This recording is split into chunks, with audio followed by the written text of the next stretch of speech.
1592년 발발한 임진왜란은 우리나라에 수많은 상처와 치욕을 남겼습니다. 많은 것들이 불탔고 또 많은 것을 잃었으며 동시에 많은 것을 빼앗기기도 했죠. 그 빼앗긴 것 중에는 문화도 있습니다. 전쟁을 일으킨 도요토미 히데요시는 유독 조선 도자기에 심취해 있었는데, 이런 이유로 전쟁 중 도자기 그릇은 물론 도공까지 되는 대로 잡아갔죠.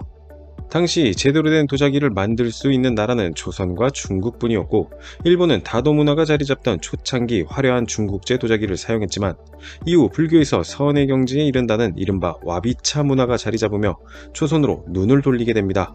쉽게 말하자면 소박한 다도, 정신에 집중하는 다도 문화인데, 여기에 꼭 걸맞는 것이 바로 조선의 사발이었죠. 특히 충성을 맹세하는 의식에는 꼭 조선제 막사발인 이도도안이 사용될 정도로 그 가치가 높았습니다. 그러나 조선제 막사발을 제작할 기술이 없으니 품귀 현상을 빚었고, 고급 이도도안은 일본 성채값을 호가할 정도였다고 합니다. 당시 끌려간 조선 도공의 후예가 만든 수많은 물건이 국보로 취급되었는데, 재미있는 건 이런 막사발들이 이름에서 보면 알 수 있듯 조선 민가에서 쉽게 사용되는 그릇 정도였다는 것이죠. 또한 16에서 17세기 이후 유럽에서 동양의 도자기가 큰 인기를 끌자 일본은 조선에서 데려간 도공의 기술을 활용, 세계에서 일제라는 이미지를 각인시켰고, 다양한 문화를 전파하는 소위 인류의 초석을 마련합니다. 즉, 유럽을 휩쓸었던 첫 번째 일본 문화 유행은 조선 도자기에서 비롯되었다고 봐도 무방하다는 겁니다. 이처럼 우리 도자기는 국내보다 해외에서 더 높은 평가를 받았습니다. 일각에서는 임진왜란을 도자기 전쟁이라는 말로 부를 정도니까요. 그리고 시간이 흘렀습니다. 한류가 세계로 퍼져나가고 그것이 심화하는 과정에 따라 우리 K-팝, K-드라마와 같은 현재의 문화뿐만이 아니라 역사와 비주류 문화 전반을 다루는 과거 역시 세계인의 주목을 받게 되었습니다. 그중 오늘 소개해드리는 백자 달 항아리의 행보는 꽤 놀랍습니다. 방탄소년단이 소유했다는 소리에 해외 팬들 사이에서 관심이 폭발하고 경매장에서 수십억 원의 거래가 되며 외신이 주목하고 있는데요. 심지어 항아리에 담긴 우리 슬픈 역사까지 재조명되고 있다고 합니다. 오늘 트루코리아는 우리 민족의 미학이 담긴 달 항아리의 현재와 각종 해외 평가를 전해드리고자 합니다.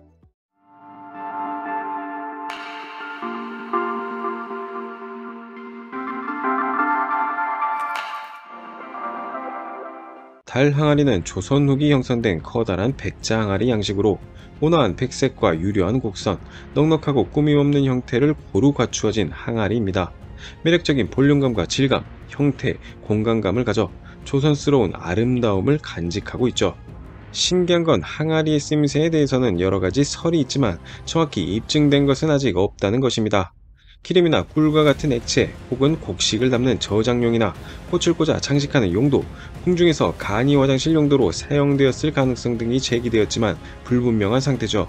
우리나라 사람 중에도 달 항아리를 잘 모르는 사람은 많지만 오래전 국내외 가릴 것 없이 알만한 사람들은 다 아는, 수집가들은 꼭 갖고 싶어하는 것이 바로 우리의 달 항아리입니다. 서울에는 달 항아리에 영감을 얻어 만든 건물이 존재하는데요. 바로 아모레퍼시픽 본사 건물입니다. 이 건물을 디자인한 사람은 올해 3월 건축계의 노벨상으로 불리는 프리츠커상을 받은 영국의 건축가 치퍼필드로, 그는 2023년 9월 25일 아모레퍼시픽 본사 건물 준공 5주년 기념으로 내한의 초청 강연회를 가졌습니다. 그는 이날 아모레퍼시픽 세계 본사가 담고 있는 가치와 건축 과정을 세세히 소개했는데요.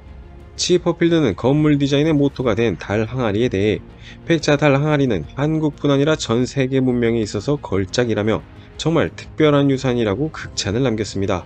이어 평소에 한국 도자기에 관심이 많은 그는 안정적이고 고요한 사물을 통해서 아름다움을 표현하고자 했다고 설명하기도 했죠. 이렇게만 보면 그냥 립 서비스라고 생각할 수 있습니다. 그럼 이건 어떨까요? 지난 2023년 9월 19일 세계적인 경매회사인 소더비 공식 홈페이지에 따르면 뉴욕 경매에 나온 조선시대 후기 백자 달 항아리가 356만 9천 달러, 한화 약 47억 3,938만원에 거래되며 화제가 되었습니다. 낙찰자의 국적과 신원은 알려지지 않았는데요. 해당 달 항아리는 한 일본인이 40년 소장하다 내놓은 것으로 1964년 이후 줄곧 일본인들이 소장해온 것으로 알려졌습니다. 해당 달 항아리는 17세기 말에서 18세기 초 사이에 제작된 것으로 추정되며, 소비도 관계자는 달 항아리의 가격과 가치가 크게 이처럼 상승한 것은 달 항아리의 매력이 이제 전 세계적으로 퍼졌기 때문이라고 생각한다고 평가했습니다. 그보다 먼저 2023년 3월에는 미국 뉴욕에서 열린 크리스티 경매에서 456만 달러, 한화약 60억 원의 달 항아리가 낙찰되어 경매 사상 조선백자 최고가를 기록하기도 했습니다. 이 역시 일본인이 소장하고 있던 것으로 알려졌습니다.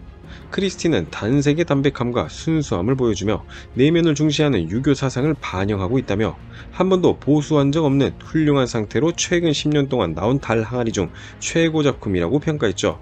이처럼 달 항아리의 가치가 더욱 높아지는 이유에는 희소성이 크게 작용합니다. 현재까지 전해 내려온 달 항아리는 12개에서 30개에 불과한 것으로 파악되고 있죠. 해외인들에게 달 항아리는 정확히 어떤 매력이 있는 것일까요? 영국 런던 빅토리아 앤 알버트 박물관의 전 관장 베스 맥킬롭은 이런 달 항아리를 한국 정체성의 아이콘이라고 평했으며, 오 엘리자베스 2세 영국 여왕은 세상에서 가장 아름다운 그릇이라고 찬사를, 영국의 도의가 버나드 리치는 1935년 방한 때 달 항아리를 사가면서 나는 행복을 안고 간다고 말해 국제적으로 달 항아리를 알리는 계기가 되기도 했습니다. 빌 게이츠 역시 최용옥 작가의 달 항아리 그림을 포함해 개인적으로 3점을 수집한 것으로 알려져 있습니다. 알만한 사람 정도는 알았던 우리의 달 항아리는 최근 한류를 타고 해외 일반 팬들에게도 널리 알려지고 있습니다. 올해 방탄소년단 멤버 RM이 자신의 SNS에 권대섭 작가의 달 항아리를 껴안고 있는 사진을 올리며 달 항아리가 자신을 평안하게 만든다는 말을 적어 화제를 모았으며, 또한 같은 그룹의 멤버인 지민의 경우 그의 아버지가 생일 선물로 송암 김진량 도예가의 달 항아리를 선물하면서 해당 작품에 대한 팬들의 궁금증이 커지기도 했죠. 지난 9월 6일에는 세계적인 걸그룹 블랙핑크의 멤버이자 설화수의 모델로 활동 중인 로즈가 개인 SNS에 아모레퍼시픽 사옥 내 달 항아리 조형물 앞에서 사진을 찍어 올려 팬들의 관심을 받기도 했습니다. 이렇다 보니 외신 역시 달 항아리 기사를 실기 시작했는데요. CNN은 왜 이 불완전한 한국의 달 항아리가 수백만 달러에 팔리는가 라는 제목의 기사를 통해 이 도자기는 유교 풍습 속 예의, 겸손, 검소함, 순수함과 같은 가치를 반영했다는 깊은 내용과 우리나라 장인과의 인터뷰 내용을 세세하게 기고했으며, BBC는 한국의 달 항아리가 왜 상징적인가? 라는 제목의 기사를 통해 일제강점기 시절과 한국전쟁에 관한 역사를 다뤘습니다. 영국 혁명의사인 크리스티는 자체 매체를 통해 신비롭고 섬세한 아름다움, 한국의 달 항아리. 달 항아리는 단순함의 미학을 통해 한국 고유의 정체성과 역사를 전달합니다. 라는 글을 남기기도 했습니다. 어쩌면 달 항아리처럼 한류를 통해 대중의 주목받지 못했던 우리 문화, 그리고 다소 관심사가 아니었던 우리의 역사까지 세세하게 재조명받을 수도 있다는 생각이 듭니다. 여러분은 어떻게 생각하시나요? 과거 김밥은 스시의 일종으로 불렸습니다. 물론 지금도 한국식 스시로 생각하는 사람도 있지만 그 인식은 많이 바뀌고 있는 상태죠. 우리에게는 환도라는 칼이 있지만 세계에서는 여전히 카타나로 묶여 불리며, 얼마 전까지만 해도 김치는 파오차이의 일종으로 인식되곤 했습니다. 문화가 강해진다는 것은 우리 역사 역시 세계에 정확히 전파될 가능성이 높아진다는 뜻이며, 수많은 문화공정과 일제 식민사관으로 인식되고 있던 우리나라의 역사와 문화를 좀 더 똑바로 알아달라며 소리 높일 수 있는 계기가 될 수 있습니다. 평소 한류의 현재에 집중해서 영상을 만들었지만 이번에 달 항아리에 대해 다룬 건 역시 이런 의미 때문입니다. 앞으로는 과거 우리 문화와 역사가 더욱 빛나기를 바라며 기회가 된다면 다양한 주제를 다뤄볼까 합니다. 영상을 시청해주셔서 감사합니다. 구독과 좋아요는 영상을 만드는 데 큰 힘이 됩니다.